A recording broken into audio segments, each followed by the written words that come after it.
Today, I want to read to you from James chapter 4, where we are invited to submit to God. Let's read it here. James chapter 4, verses 6 and 7, where we read this.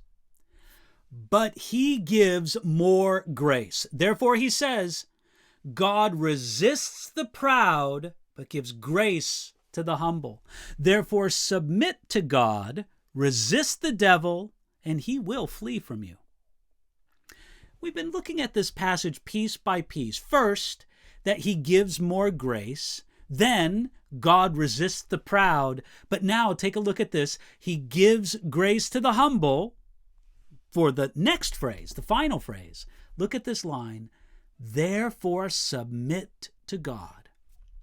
In light of the grace that God offers to the humble, there's only one thing to do, and that is to submit to God. That means to order yourself under God, to surrender to him as a conquering king, and to start receiving the benefits of his reign. It's an amazing thing that the world does not submit to God. We often hear about the rights of man, human rights. Well, what about the rights of God?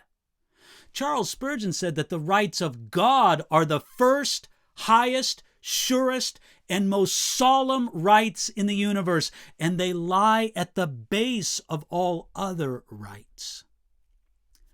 God created beings who would not see if he had not given them eyes. And then those creatures use those eyes to look everywhere except to God in heaven. God created beings that could not think apart from the minds that he gave them, yet many of them think about everything except God. God created beings who would not exist apart from his pleasure, but for many of those beings, it pleases them to ignore his existence. Now, if God was a tyrant, there might be honor or courage in resisting him.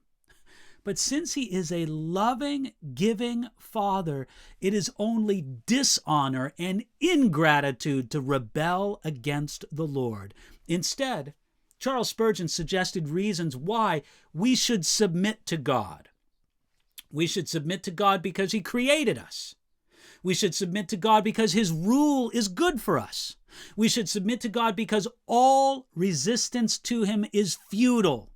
We should submit to God because such submission is absolutely necessary to our salvation. And then finally, we should submit to God because it is the only way to have peace with God. It isn't going too far to say that you are submitting right now. If you are not submitting to God, then you are submitting to his adversary, the devil. If you don't submit to God, then you will never resist the devil.